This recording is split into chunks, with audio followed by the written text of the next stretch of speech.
வணக்கம். நம்மளோட சிறகடிக்க சிறல. வரக்கூடிய எபிசோட் எந்த மாரி விஷயம் நடக்கப்போது சொல்லி நம்ம இந்த வீடியோல பார்க்கலாம். முத்து வர சவாரி முடிச்சுட்டு வந்த உடனே மீனா கிட்ட, "மீனா அந்த காசு எடு மீனா" அப்படின்னு சொல்லி எல்லாருமே இருக்கும்போது சொல்லிட்டு இருக்காங்க. அப்ப விஜய் சொல்றாங்க, "ஆமா, ஆமா. இவளுக்கு காசு குடுத்தா தானே காசு எடுத்துட்டு வருவா" அப்படின்னு சொல்லி ரொம்ப தெனாவட்டா நின்னுட்டு இருக்காங்க. அந்த நேரத்துல மீனா என்ன பண்றாங்க அப்படின்னு பார்த்தீங்கன்னா, "இருங்க நான் போய் எடுத்துட்டு வரேன்" அப்படின்னு சொல்லி ரூமுக்கு போறாங்க. இத பார்த்த விஜய், "ஆமா உள்ள போயிட்டு அப்படியே எடுத்துட்டு வந்துருவா பாருங்க" அப்படின்னு சொல்லி திருப்பி நக்கலா நினைச்சிட்டு அப்படியே ஜாலியா நின்னு கூலா நின்னுட்டு இருக்காங்க. சரின்னு சொல்லி மீனா என்ன பண்றாங்கன்னா, அந்த ரூ. 2,50,000 எடுத்துட்டு வந்து முத்துக்கிட்ட குடுக்குறாரு. குடுத்த உடனே என்ன நடக்குது அப்படின்னு பார்த்தீங்கன்னா, விஜய்க்கு ஒரே அதிர்ச்சி. அந்த அதிர்ச்சியில போய் கேட்கறாங்க, "என்னது இது? உனக்கு எப்படி இந்த காசு? உனக்கு தான் இந்த காசு கிடைச்சிருக்காது. உன்ன தான் ஏமாத்துறாங்களே" அப்படின்னு சொல்லி விஜயா சொல்லிடுறாங்க. அப்ப மீனா கேட்கறாங்க, "என்னத்த உங்களுக்கு எப்படி தெரியும் இந்த விஷயம்?" அப்படின்னு சொல்லி கேட்கறாங்க. அப்ப முத்து சொல்றாங்க, "ஒருவேளை இவங்களும் சேர்ந்து அந்த விஷயத்த பண்ணியிருப்பாங்களோ" அப்படின்னு சொல்லி முத்து சொல்றாரு.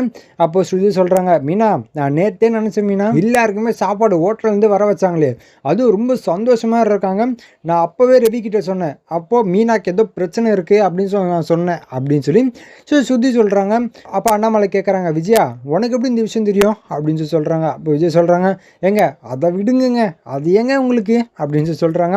அப்ப அண்ணாமலை, "ஏய் ஒழுங்கு மரியாதையா சொல்லிடு. உனக்கு யாரு சொன்னா இந்த விஷயத்த?" அப்படின்னு சொல்றாங்க. "ஏய் அதெல்லாம் ஒண்ணும் இல்லைங்க" அப்படின்னு சொல்றாங்க. "இங்க பாரு தட்டி கழிக்கிற வேலை வச்சுக்காத. யார் உன்கிட்ட சொன்னா?" அப்படின்னு சொல்றாங்க. குத்தி குத்தி கேட்டோன்னே என்ன நடக்குது அப்படின்னு பார்த்தீங்கன்னா, விஜய் வந்து ஒத்துக்கிறாங்க. இந்த மாதிரி சிந்தாமணின்னு சொல்றவங்க தான் பண்ணாங்க. எனக்கு முன்னாடியே ஃபோன் பண்ணி சொல்லிட்டாங்க அப்படின்னு சொல்றாங்க. அப்ப மீனா சொல்றாங்க, "மாமா எனக்கு இந்த விஷயம் எனக்கு முன்னாடியே தெரியும். யார்கிட்டயுமே சொல்ல வேணாம்னு நினைச்சு தான் இருந்தேன். ஆனா இப்ப அவங்களே ஒத்துக்கிட்டாங்க" அப்படின்னு சொல்லி மீனா சொல்றாங்க. அப்ப அண்ணாமலை, "அம்மா என்ன மன்னிச்சிடுமா. ரொம்ப சாரிம்மா" அப்படின்னு சொல்லி அண்ணாமலை சொல்றாங்க. மீனா, "மாமா விடுங்க மாமா. ஏன் மாமா?" அப்படின்னு சொல்றாங்க. "சரிம்மா நீ எப்படி காசு வாங்குன?" அப்படின்னு சொல்லி மீனா கிட்ட அண்ணாமலை கேட்கிறாரு. அப்ப மீனா சொல்றாங்க, "நீங்க தான் நேத்து ஒரு விஷயத்த சொன்னீங்களே, அந்த ரூ. 50 மறைச்சு குடுத்தது. அதே டெக்னிக் தான் நானும் யூஸ் பண்ணேன் மாமா" அப்படின்னு சொல்லி மீனா சொல்றாங்க. அப்ப அண்ணாமலை, "ஓ அப்படியா? அப்ப என்ன பண்ண அப்படியா? அப்ப என்ன பண்ண அப்படி?" அப்படின்னு சொல்லி அண்ணாமலை கேட்கறாரு. அப்போ மீனா நடந்த விஷயத்த எல்லாத்தையுமே சொல்றாங்க. அதுமாரி ஸ்ருதிய வச்சு வாங்குனது. இது மாரி ஏமாத்துன விஷயம். எல்லா விஷயத்தையுமே அண்ணாமலை கிட்ட சொல்றாங்க.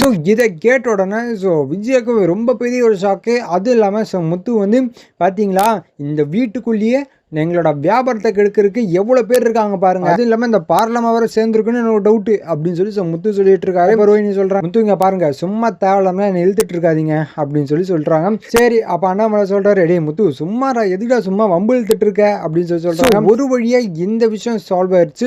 இதுக்கப்புறம் எந்த மாதிரி விஷயம் நடக்க போகுது சொல்லி நான் அடுத்த வீடியோல உங்களுக்கு அப்டேட் பண்றேன். அது வரைக்கும் நம்ம சேனலை சப்ஸ்கிரைப் பண்ணி பக்கத்துல பெல் ஐக்கன் கிளிக் பண்ணி வச்சுக்கோங்க. நன்றி, வணக்கம்.